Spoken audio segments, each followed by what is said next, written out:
Apa kabar bapak-bapak, sehat? Alhamdulillahirabbil alamin. Baik, di Lampung baru saja selesai acara muktamar Nahdlatul Ulama, dan muktamarnya berlangsung dengan sukses. Seandainya bukan karena pandemi ya Pak, alangkah banyak ulama dan kiai yang datang ke Lampung. Itu saja sudah ribuan yang datang. Cuman karena masa pandemi dibatasi yang datang.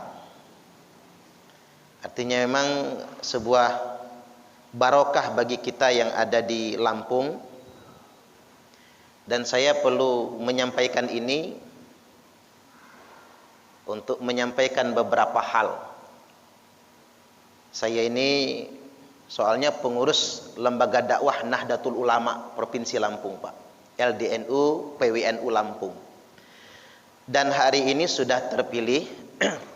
Tadi malam sudah ditetapkan Rois Am PBNU adalah Kiai Haji Miftahul Akhyar. Rois Am pengganti Kiai Ma'ruf Amin. Nah, sekarang beliau definitif. Dan tadi alhamdulillah Pak, saya diamanahi tugas Jumat bersama Kiai Ma'ruf Amin. Cuman gitu kalau pas pampres ya Pak, nggak bisa foto kita, salaman karena protokol medis gitu ya. Tapi doakan saya lah, mudah-mudahan suatu hari nanti saya jadi wakil presiden minimal. Amin, amin ya rabbal alamin. Harus diswab dulu Pak, luar biasa ketatnya ya. Nggak boleh bawa apa-apa ya demi keamanan. Kalau nggak begitu ya khawatir juga jebol pengamanannya, yang salah pas pampres. Dan definitif yang terpilih menjadi Rois Am. Rois Am itu apa? NU itu organisasi kumpulan para ulama. Maka ketuanya juga harus ulama. Jadi Rois Am itu adalah ketuanya ulama-ulama di Nahdlatul Ulama. Nah kemudian hari ini sudah terpilih Ketua Umum Dewan Tanfiziyah. Dewan Tanfiziyah itu di bawahnya Suriah. Suriah itu ulamanya. Di bawahnya itu ada yang mengelola organisasi namanya Dewan Tanfiziyah. Ketuanya disebut dengan Ketua Umum Tanfiziyah PBNU. Yang terpilih adalah Gus Yahya atau Kiai Haji Yahya Khalil Stakuf. Beliau adalah putra dari ulama terkemuka, ulama besar, yakni Kiai Haji Khalil Bisri. Nah, pada kesempatan kali ini saya hendak memberi klarifikasi beberapa hal. Karena di grup WhatsApp itu banyak orang nyebar, saya tahu itu. Yang nggak tahu kalau di sini ya, menyebarkan framing buruk terhadap Ketua PBNU terpilih. Ya nggak boleh kan fitnah dibiarkan ya Pak, harus dijawab kan. Dan saya menjawabnya punya kapasitas karena saya pengurus wilayah Nahdlatul Ulama. Jadi punya kewajiban mengklarifikasi. Framing yang sering muncul di media sosial yang hari-hari ini saya lihat itu adalah narasi begini. Ketua PBNU terpilih Gus Yahya Khalil Stakuf berkata PKI bagian dari kekayaan peradaban Islam Nusantara. Dibuat framing kalau beliau ini mengakui PKI dan mengakui komunis serta hendak menghidupkan kembali komunis. Itu fitnah yang sangat kejam itu Pak. Terhadap ulama fitnahnya, nggak boleh itu sebetulnya. Ini kan nggak main-main, mengkritik seseorang itu nggak main-main, bukan cuman pribadinya. Karena beliau adalah ketua PBNU, maka mengkritik beliau sama saja mengkritik NU seluruhnya. Menjatuhkan beliau sama saja ingin menjatuhkan NU seluruhnya. Ini orang yang nggak paham tuh begitu. Dan saya yakin yang menyebarkan itu pasti orang yang nggak pernah mondok di pesantren. Kalau mondok di pesantren nggak mungkin dia berpendapat begitu. Karena di NU nggak dikenal bahasa-bahasa begitu Pak. Anak-anak pondok nggak pernah ngomong mencela kiai, itu nggak pernah. Karena mereka itu pintar kitab kuning, ahli agama dari kiainya semua. Ini hati-hati sekali sedemikian rupa. Padahal pernyataan beliau itu begini. NU, Muhammadiyah, Masyumi gitu, termasuk PKI, Partai Komunis Indonesia zaman dahulu. PKI, termasuk DITII gitu, PNI, Marhaenisme, itu adalah bagian dari kekayaan sejarah Indonesia. Kita pernah tahu bahwasanya PKI itu pernah menang pemilu sebelum dia dilarang, pernah menang pemilu, bagian dari sejarah. Ya nggak bisa kita hapus dari sejarah kan? Dia pernah menang pemilu, dan kita nggak boleh melupakan sejarah itu. Jadi kita justru harus belajar bagaimana PKI, mempelajari apa ajarannya dan apa kesalahannya agar tidak terulang lagi. Jadi jangan sampai orang sekarang itu berpikir ingin niru-niru PKI, padahal PKI sudah organisasi terlarang, dan alhamdulillahnya termasuk PBNU, NU bersumbangsi di dalamnya, bahwasanya TAP MPR sudah menetapkan PKI itu bukan cuman partainya, termasuk ajarannya komunisme, leninisme, marxisme dilarang di negara kita ini. Jadi kalau ada orang-orang ya Pak ngajarkan ajaran komunisme, itu walaupun dia tidak berbuat kriminal apa-apa, langsung laporkan, maka bisa langsung ditangkap. Karena PKI itu yang dilarang bukan cuman partainya, yang dilarang dari PKI itu termasuk ajarannya. Jadi jangan khawatir, NU akan menjaga TAP MPR tersebut, tidak akan pernah berubah, dan sudah ada turunnya undang-undangnya. Jadi jangan mau digoreng-goreng ya Pak. Kalau ada di grup WhatsApp yang nuduh-nuduh begitu langsung jawab. Ingat, itu fitnah kepada ulama, nggak boleh. Darah daging ulama itu racun, nggak boleh. Jadi jangan sampai sedemikian rupa. Percayalah, PKI itu tidak akan pernah bangkit lagi. Gimana caranya? Ajarannya sudah dilarang semua. Ada sih Pak, yang kemarin-kemarin itu orang bikin kaos baju Palu Arit kan? Ada beritanya kan? Bikin kaos baju Palu Arit. Kemudian diviralkan, PKI bangkit kembali. Wah, mereka pakai bendera Palu Arit, pakai baju Palu Arit. Padahal kalau mau tahu Pak, begitu ditangkap oleh polisi, siapa mereka? Dia yang bikin, dia yang nyablon, dia yang make, dia sendiri yang mergokin, dia sendiri yang memviralkan. Tak ulang lagi Pak, itu satu kelompok mafia. Mereka yang bikin, mereka yang nyablon Palu Arit, mereka sebagian yang make, sebagian yang lain mergokin, sebagian yang lain videoin, yang lain menyebarkan, memviralkan. Ini sekelompok orang itu sebetulnya. Nah, ini yang perlu saya sampaikan. Jadi jangan sampai kita mau dikibul, ini zaman media sosial ini bahaya memang. Banyak orang kemakan framing media sosial. Kalau PKI beneran, nggak mungkin berani dia pakai baju kaos Palu Arit Pak. Kalau PKI beneran itu, nggak mungkin berani ya. Bunuh diri itu namanya.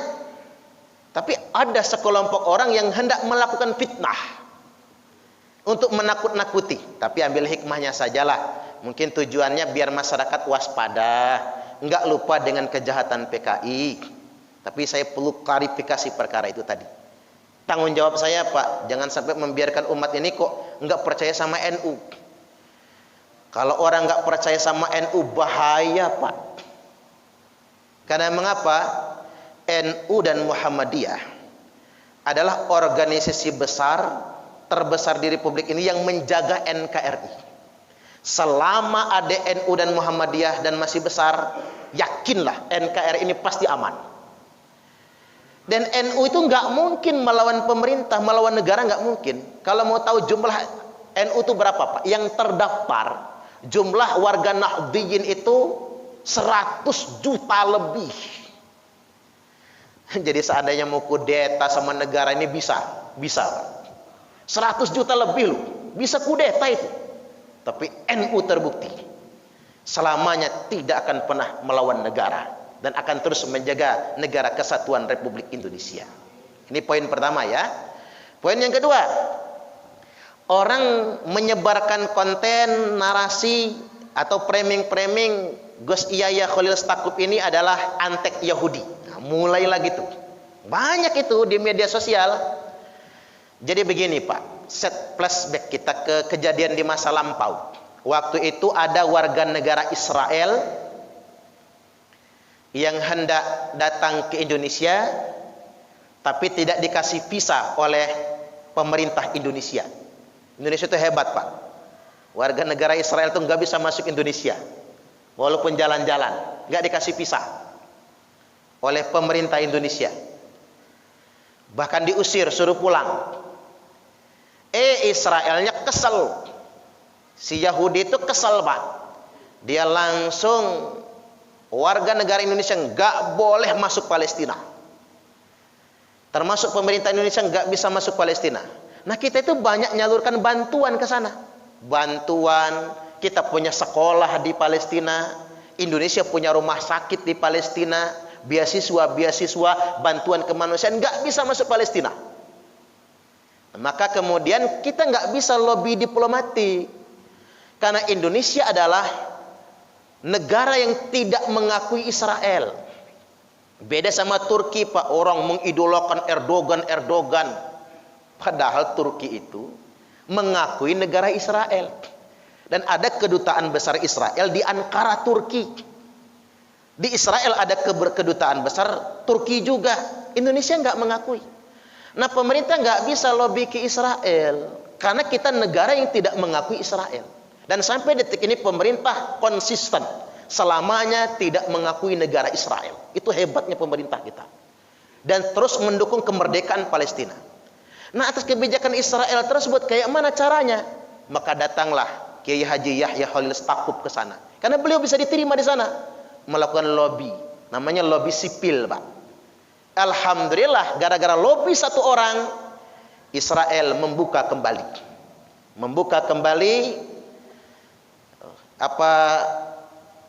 isolasi Palestina terhadap Indonesia. Bantuan kita terus masuk sampai hari ini, bisa terus masuk. Bahkan yang umrah plus pengen ke Masjidil Aqsa bisa masuk juga. Jasa beliau. Tapi lihat Pak, di mana-mana orang nuduh beliau antek PKI. Enggak usah takut Pak, antek komunis, antek Yahudi. Enggak usah takut Pak. Beliau itu ulama, akidahnya sudah terjamin terjaga. Berbaik sangka saja dengan ulama.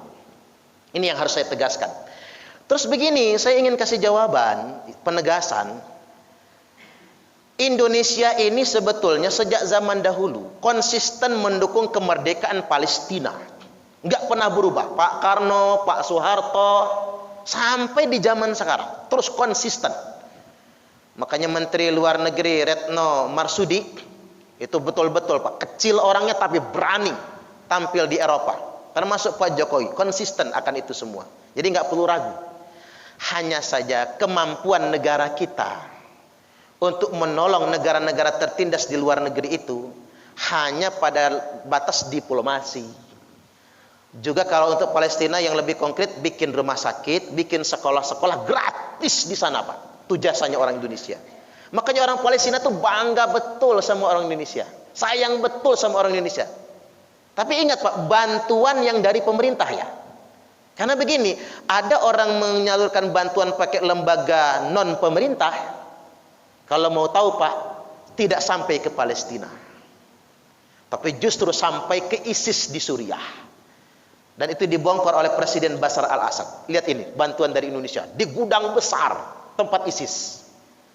Bantuan dari merek Indonesia. Maka saya himbau kalau ingin ngebantu saudara di Palestina, lewat pemerintah. Pasti nyampe Pak, pasti nyampe. Dan jelas bentuknya, rumah sakit, pendidikan, kesehatan, kesejahteraan, pangan dan lain sebagainya. Tapi kalau Indonesia ingin membantu lebih, Indonesia harus kuat dulu Pak. Kalaulah Indonesia itu sudah sekuat Amerika, adidaya. Kalaulah Indonesia itu sehebat Rusia, adidaya juga kan? Atau minimal kayak Cina aja Pak ekonominya. Bukan cuman diplomasi kita, tempur juga kirim ke sono Pak. Tapi Indonesia harus kuat dulu. Ya kalau kita berantem antar anak bangsa ya Pak, gontok-gontokan, boro-boro mau nolong seorang orang tertindas di luar sono, Lihat Suriah hancur lebur gara-gara perang saudara.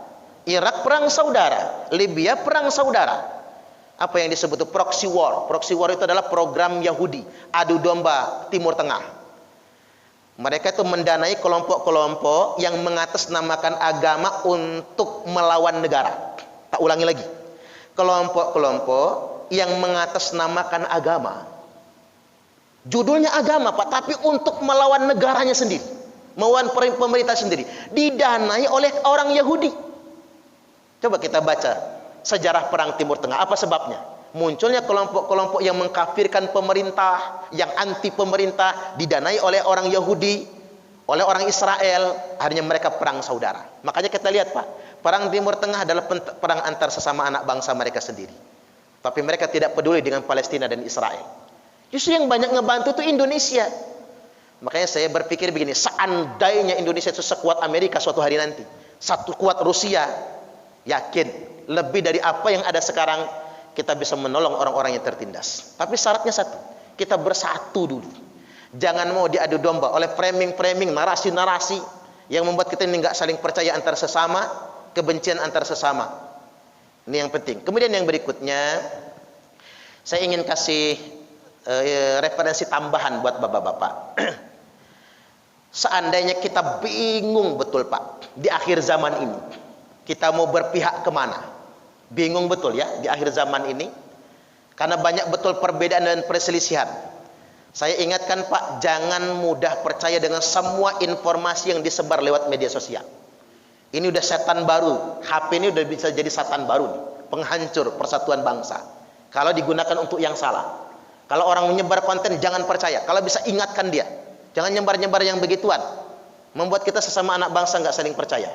Nah, kalau kita betul-betul bingung, Nabi sudah ajarkan kepada kita. Jadi, idza ra'aitum ikhtilafan fa'alaikum bisawadil a'zam. Apabila kalian semua melihat perselisihan, perbedaan yang begitu banyak di tengah-tengah umatku, kata Nabi, maka bagi kalian semua wajib memihak kelompok yang paling mayoritas. Kalau zaman dahulu nyebutnya, Pak, Ahlus Sunnah wal Jamaah, Sunni paling mayoritas. Nah, Ahlus Sunnah wal Jamaah dalam konteks keindonesiaan, NU dan Muhammadiyah berpihak saja, Pak. Loh, mengapa orang itu menjelek-jelekkan NU, nyerang kiai-kiai NU, Pak?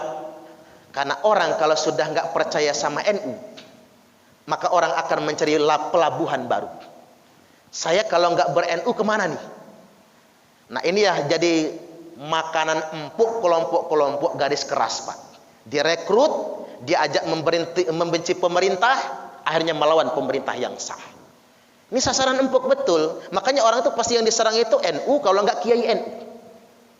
Padahal di NU itu, Pak, punya ribuan pesantren, punya ribuan kiai yang ahli dalam kitab-kitab kuning, kitab-kitab klasik, dan punya jutaan santri lulusan setiap tahunnya dan terpercaya akidahnya. Makanya saya sering sampaikan, orang yang ngebenci NU tanda dia nggak pernah mondok.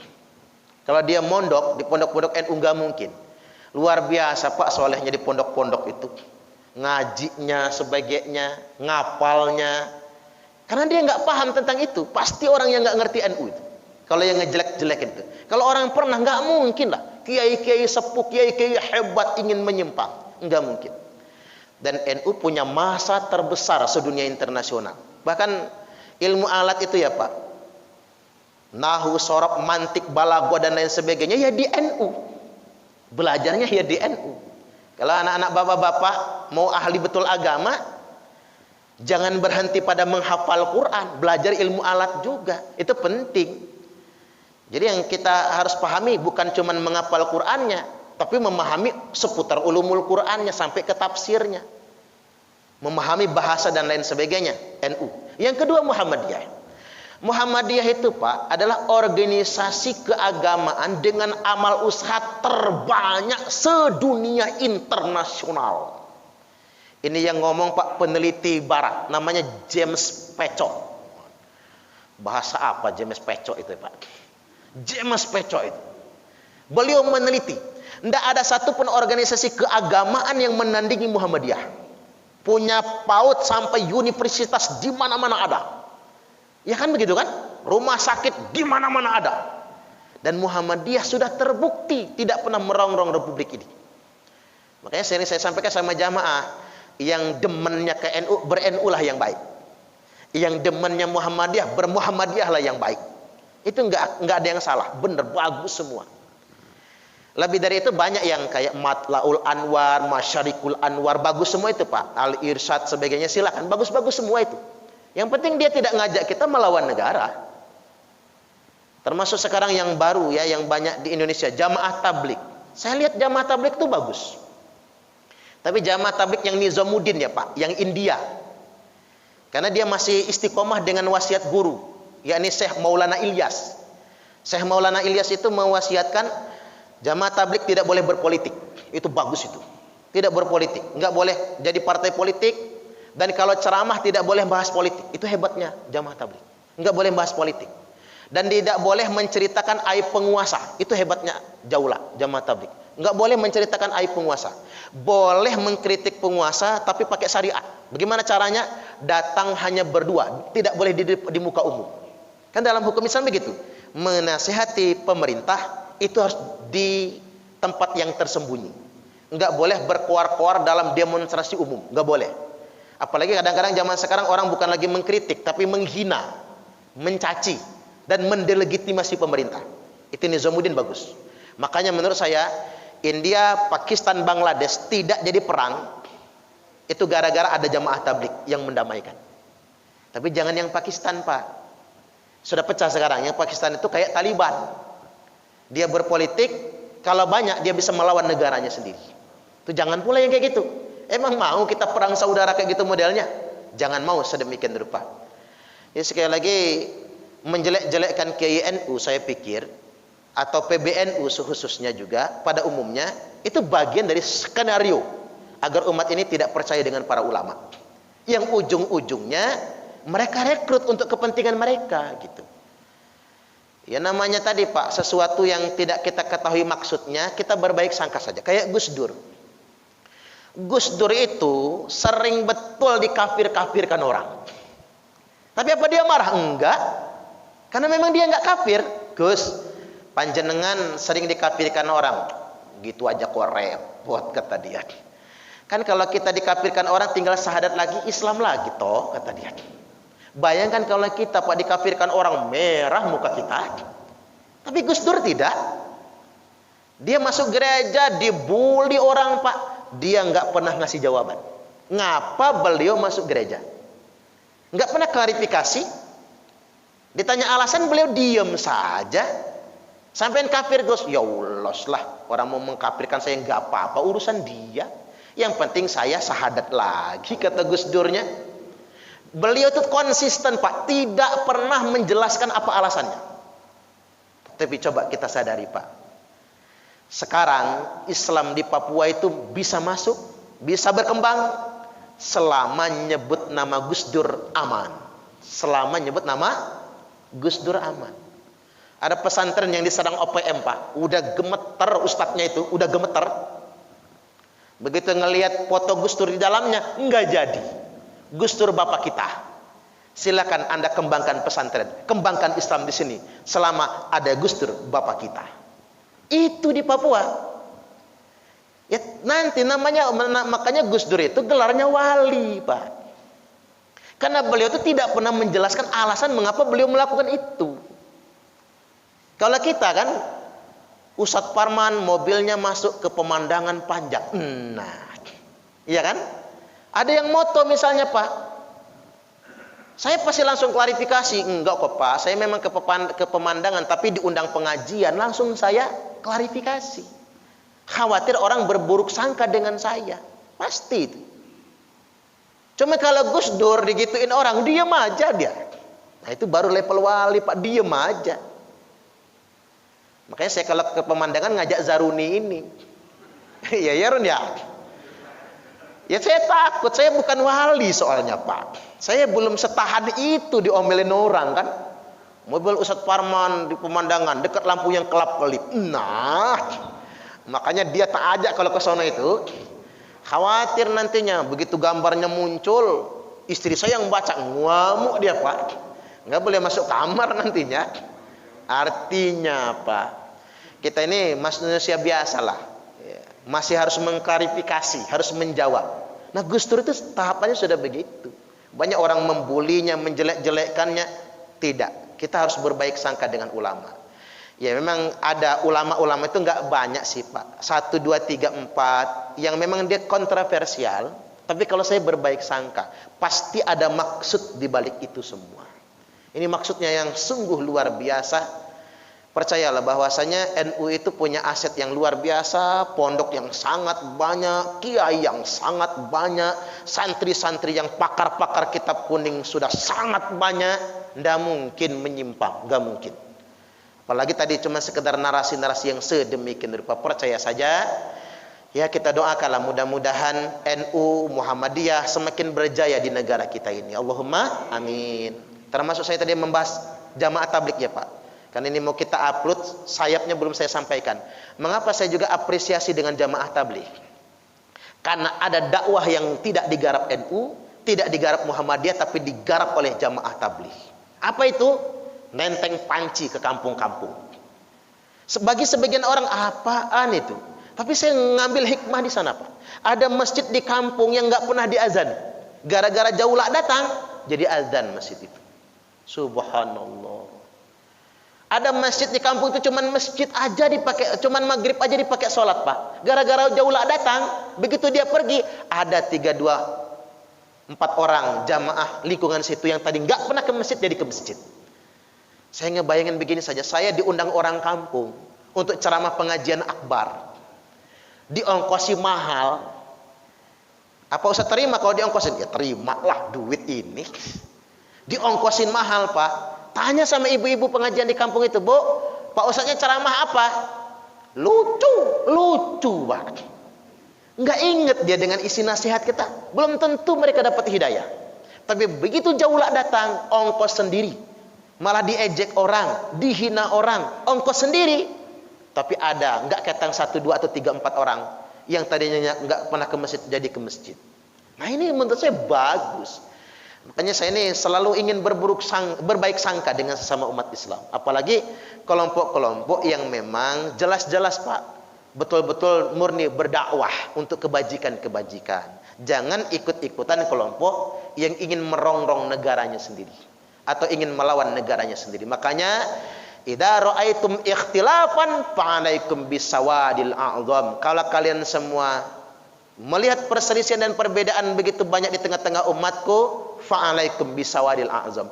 Ikutilah kelompok yang paling mayoritas. Karena umatku tidak mungkin bersepakat dalam kesesatan, kata Nabi. Dan nggak salah, karena NU memang bersanad sampai kepada Imam Syafi'i, sampai kepada Rasulullah. Bersanad, akidahnya bersanad, fikihnya bersanad, madhabnya bersanad, terpercaya. Dan jelas-jelas ahlu sunnah wal jamaah. Yang berikutnya satu hadis lagi. Apabila kita dihadapkan dengan firqah-firqah yang selamat, firqah-firqah yang banyak, cuman ada satu firqatun najiyah, kelompok yang selamat. Apa itu? Wahyal jamaah, yakni al jamaah. Banyak orang mengklaim jamaah al-jamaah itu apa? NU, kata Muhammadiyah, kata LDI, LDII, kalau kata khilafatul muslimin, khilafatul muslimin. Al-jamaah itu Pak, definisi yang paling kuat menurut saya, tempat berkumpulnya para pemimpin umat untuk bersepakat dalam urusan mereka. Dan satu-satunya tempat yang paling sah sebagai tempat berkumpulnya para ulama, para umat, para pemimpin umat. Saya ulang lagi redaksinya biar pas. Satu-satunya institusi yang paling sah sebagai tempat berkumpulnya para pemimpin umat hanya negara. Maka definisi yang paling tepat dengan al-jamaah adalah negara. Buktinya Nabi mengatakan, kalau di zaman Nabi, ma'ana alaihi wa ashabi. Otoritas tertinggi di zaman itu Nabi dan para sahabatnya. Itu kan al-jamaah. Habis itu apa? Khulafaur Rasyidin. Negara. Kekhalifahan Abu Bakar, Umar, Utsman, Ali. Habis itu apa? Kerajaan. Bani Umayyah, Bani Abbasiyah, sampai Turki Utsmani. Habis itu apa? Negara. Dalam konteks kekinian, negara kesatuan Republik Indonesia. Seandainya bapak-bapak bingung betul, nggak mau ke A, nggak mau ke B, nggak mau ke C, nggak mau ikut organisasi apapun, boleh juga. Tapi satu pilih Pak, berpihaklah pada negara. Karena orang yang berpihak pada negara dia pasti selamat. Karena al-jamaah itu adalah negara. Kan begini, man mata wa huwa mufariqul lil jamaah. Barang siapa yang mati, dia dalam keadaan memisahkan diri dari al-jamaah. Apa itu? Negara. Memberontak kepada negara, mata mitatan jahiliyah, maka matinya mati jahiliyah. Jadi mati dalam keadaan melawan negara itu mati jahiliyah. Enggak boleh kita. Negara itu ada pemerintahnya. Apa bedanya negara sama pemerintah? Kalau pemerintah itu bisa berganti, Pak. Pak Soekarno, Pak Soeharto, Pak B.J. Habibie, Kiai Abdurrahman Wahid, Bu Megawati, Pak SBY, Pak Jokowi. Habis Pak Jokowi siapa? Pak Suparman. Amin. Bisa berganti kan? Saya tadi ngobrol sama Pak Haji Hamdan. Ya jangankan Pak Jokowi, kita aja kalau jadi presiden pasti nggak selalu benar, pasti ada salahnya, betul nggak kira-kira? Apalagi kita Pak yang jadi presiden, bisa amburadul negara ini kan begitu kan? Artinya manusia itu kalau ada kurang lebihnya menurut penilaian kita itu mah wajar. Apalagi orang yang like and dislike, suka atau nggak suka karena nggak milih misalnya, itu wajar-wajar saja yang sedemikian rupa. Hanya saja apapun kekurangan pemerintah menurut kita di kacamata kita bukan alasan untuk melawannya. Enggak boleh sama sekali. Saya ingin pertegaskan dulu hadisnya. Man khala'a yadan min ta'atin. Barang siapa yang melepaskan tangannya dari ketaatan dari pemerintah yang sah. Laqiyallaha yaumal qiyamati la hujjatalahu. Dia akan ketemu Allah pada hari kiamat nanti tanpa hujah sama sekali. Wa man mata walaysa fi unuqihi bai'atun mata mitatan jahiliyah. Barang siapa yang mati tidak ada di lehernya kesetiaan kepada pemerintah yang sah, maka matinya mati jahiliyah. Jadi nggak boleh sama sekali melawan pemerintah itu. Malah kalau menurut hukum Islam ya Pak, halal darahnya. Makanya Arab Saudi menerapkan hukum ini, yang mengkritik raja halal darah, langsung dieksekusi mati. Negara Indonesia ini paling lembut sebetulnya. Kalau Saudi itu begitu. Ya kita nggak begitulah karena kita ini negara demokrasi. Nah materi ini penting untuk saya sampaikan Pak. Karena ada saudara kita Mang Maulana. Di sini memang dikenal Pak Mulyono apa Maulana ya? Mulyono dikenalnya ya. Jadi saudara kita dari Surabaya, Kumring Surabaya, nelpon saya Pak dari Lubuk Linggau. Dia sudah masuk ke kelompok KM. KM itu begitu Pak. Dia punya khalifah sendiri, kan begitu? Dan dia mengatakan NKRI ini togut, togut. Jadi ikut pemilu haram. Pancasila itu togut, pemerintah itu kafir. Nah orang kalau belum baiat sama khalifah dia, belum taslim, ya, taslim namanya, sama khalifah dia masih kafir. Nah gara-gara saya menyampaikan materi ini, dia langsung keluar saya kata dia dari kelompok itu. Karena dia mantan PNS. Jadi saya itu ragu Ustadz memang kata dia. Ngapa saya ragu kata dia? Kata dia, kok di sini pemerintah togut, NKRI togut. Nah saya ini kan mantan PNS, gaji pensiun masih ngambil kata dia kan. Kalau togut haram lah gaji PNS tuh. Sekarang banyak PNS begitu ya Pak mau mendirikan khilafah kan begitu. Haram kata dia. Apa bisa kita ini melawan negara sendiri? Nah begitu dia nonton video ceramah saya di YouTube, langsung dia menyatakan keluar. Tapi hati-hati Ustadz, nomor Ustadz sudah disebar di sana, di kelompok-kelompok itu. Ustadz ditandain. Ustadz pakai pengawal nggak kalau kemana-mana? Malaikat kata saya pengawalnya itu. Subhanallah. Enggak, Ustadz ini orang Lampung ya? Bukan kata saya, Komering Surabaya. Oh, pantas melawan nian kata dia. Subhanallah. Jadi saudara kita, dia punya anak di ini, Mang Dahirman. Punya anak tuh di Jatimulyo ini katanya. Punya anak Jatimulyo, Fakhrul Razi namanya. Ya, nanti kalau beliau pas ke Lampung, saya pengen ngobrol sama beliau. Hampir beliau keikut, tuh hampir betul. Udah gabung ke grup-grup WhatsApp tuh Pak. Mula-mulanya kayak mana? Diajak ngejelek-jelekin pemerintah, diajak ngejelek-jelekin NU. Mula-mulanya begitu Pak, cara mereka itu. Nah, ketika orang sudah nggak percaya sama pemerintah, nggak percaya sama NU, nggak percaya sama Muhammadiyah, baru mereka direkrut di kelompok yang begitu. Hati-hati ya Pak. Apalagi sekarang ini JI itu kan organisasi teroris. Itu juga kalau masuk ke sana gitu, ya bisa jadi terduga teroris kita. Karena itu organisasi terlarang soalnya. Nah, kalau di Amerika Serikat ada sistemnya itu Internal Security Acts. Itu undang-undang di Malaysia, orang yang tergabung di kelompok itu walaupun dia nggak pernah berbuat kriminal, walaupun dia belum pernah ngebom, ditangkap, baru disidang setelah 25 tahun di penjara. Baru disidang. Salawe tahun Pak, kering dulu dalam penjara baru sidang.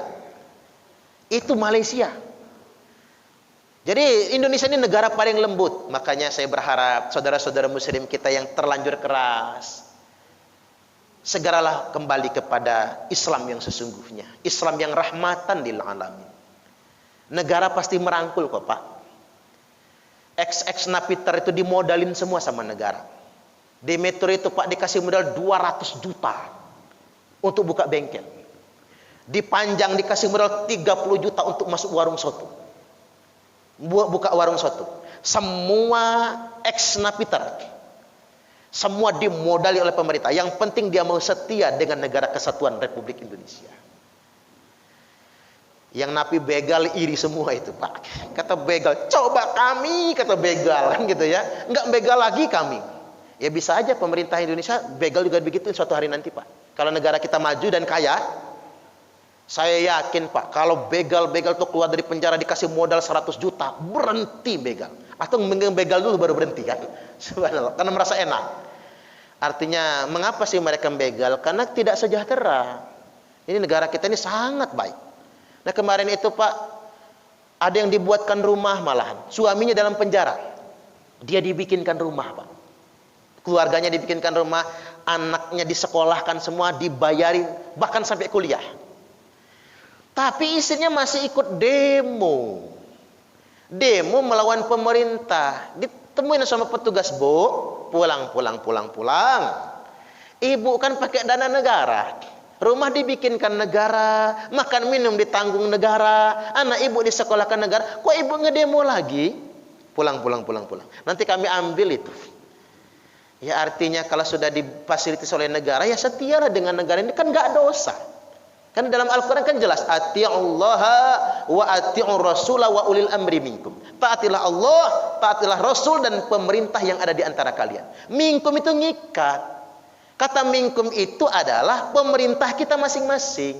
Bukan Turki, bukan Amerika, tapi negara kita masing-masing. Mengikat kekinian dan kedisinian. Oh, kata orang intelek begitu Pak. Minkum itu kekinian dan kedisinian. Bukan pemerintah di masa lalu, tapi pemerintah di masa kini. Bukan pemerintah yang jauh di sono, tapi pemerintah yang ada di negeri kita masing-masing. Taat saja, aman kita. Kan sering saya sampaikan, ngapa sih ribet-ribet amat mau masuk surga? Masuk surga kok harus ngelawan negara? Kan salah. Masuk surga kok harus bikin onar? Masuk surga itu kan pernah saya sampaikan Pak. Kita nyiram bongkahan emas di toilet aja bisa masuk surga kita itu. Walaupun bukan punya kita. Pak Haji Hamdan tadi kayaknya. Habis dari dalam misalnya Pak ya. Kita siram saja tanpa suudzon sama beliau. Siram saja. Itu bisa masuk surga kita. Kita buang duri di jalan bisa masuk surga kita. Apa sih ribetnya? Man qutila duna malhi fahuwa syahid. Bapak-bapak membela harta mati syahid. Cari nafkah yang halal buat keluarga, matinya mati syahid. Apa susahnya? Kita nyari rezeki yang halal mati syahid. Suami taat kepada istri taat kepada suami, sudah surga baginya. Jadi jangan dibikin ribet Islam itu, jangan dibikin kaku. Sirru wala tu'asiru, mudahkan beragama, jangan dipersulit. Wabasyiru wala tunaffiru, gembirakan, jangan bikin orang lari. Satu lagi nih Pak, ini malam Natal ya. Besok Natalan kan? Natalan besok tuh, yang agama Nasrani ya, yang agama Nasrani, yang Kristen Katolik besok Natalan. Nah kebiasaan Banser itu ngebantu petugas keamanan menjaga gereja. Ya kalau polisi semua nggak sanggup Pak. Polisi personelnya terbatas kan? Maka Banser yang menjaga. Orang itu kalau sudah rasa jelek, ngejelek-jelekin Banser gitu ya Pak. Iya jelek aja itu. Satpam gereja. Ngejek. Padahal Pak Banser itu seragam aja beli sendiri mereka itu. Nggak ada yang ngongkosin. Saya kadang-kadang begini Pak. Kalau ceramah di kawal Banser itu. Saya kadang-kadang malu sendiri. Mereka kalau ngawal saya ceramah, saya 1 jam ceramah, berdiri 1 jam mereka Pak. Mengantuk sambilan. Nggak ada yang bayar loh Pak. Saya pulang ceramah di ongkosin. Nah mereka. Mana ada Banser yang kaya? Nggak ada. Ada Banser yang kaya. Erick Thohir. Nah, kaya dia Pak. Kan Banser yang kaya tuh Erick Thohir kan. Tapi banyak Banser tuh biasa. Bajunya kadang kumel. Bau ketek udah kemana-mana Pak. Nggak ganti-ganti. Tapi jangan pernah mempertanyakan niat ikhlasnya. Ya percayalah. Mereka sudah tahu semua itu. Sudah diajari oleh para kiai. Ingat kejadian pada tahun berapa? 2000 ya. Kajian Banser yang bernama Rianto. Pada misa malam Natal. Pas malam begini. Misa malam Natal. Beliau ngepam di gereja. Bantu aparat penegak hukum. Bukan beribadah. Memberi rasa aman kepada saudara non-muslimnya. Karena kita Islam yang mayoritas. Sayang Pak, ada kejadian. Di bawah kursi jemaat. Ada bom. Rianto teriak, ada bom. Rianto ngambil bom, jemaat berhamburan menyelamatkan diri. Kalau saya Pak, saya duluan yang kabur. Ini jemaat berhamburan menyelamatkan diri. Sayang, bom meledak ketika sedang dipegang oleh Rianto. Rianto wafat meninggal dunia. Jemaat satu pun tidak ada yang terluka yang menghadiri misa malam Natal. Muncul berita internasional. Apa kata dunia internasional? Islam di Indonesia memang Islam yang rahmatan lil alamin. Mayoritas yang melindungi minoritas. Sampai hari ini mereka memuji-muji Islam di Indonesia Pak. Gara-gara sosok Rianto. Ini yang sungguh luar biasa. Memberi rasa aman kepada yang minoritas. Itulah tugas kita di Indonesia ini. Jadi jangan sampai orang salah paham dengan itu semua. Saya yakin Rianto itu mati syahid. Pejuang rahmatan lil alamin. Menunjukkan kepada dunia internasional, Islam bukan agama teroris. Islam bukan agama yang radikal. Tapi Islam adalah agama rahmatan lil alamin. Itu sungguh luar biasa. Walaupun harus mengorbankan nyawanya sendiri. Kita doakan malam ini sekaligus ngohol Rianto. Sudah 20 tahun ya Pak ngehol Rianto. Mudah-mudahan Rianto betul-betul dicatat sebagai mati syahid. Allahumma amin. Dimasukkan ke dalam surganya Allah Subhanahu wa taala. Dulu memang nggak viral Pak. Karena dulu belum ada media sosial. Belum ada HP canggih kayak gini. Dan kita juga belum lama pasca reformasi kan? Karena pasca reformasi Indonesia masih bergejolak begitu banyak, maka banyak orang yang tidak mengenang Rianto. Tapi saya berharap kepada bangsa Indonesia, suatu hari nanti mudah-mudahan Rianto ini oleh pemerintah Republik Indonesia diangkat sebagai pahlawan nasional Pak. Semudah-mudahan. Karena mengapa? Sederhana memang bentuknya, tapi efek gara-gara Rianto semua orang percaya Islam bukan agama teroris, tapi Islam adalah agama rahmatan lil alamin. Baik, sampai di sini kita buka tanya jawab. Saya persilakan. Ada, silakan.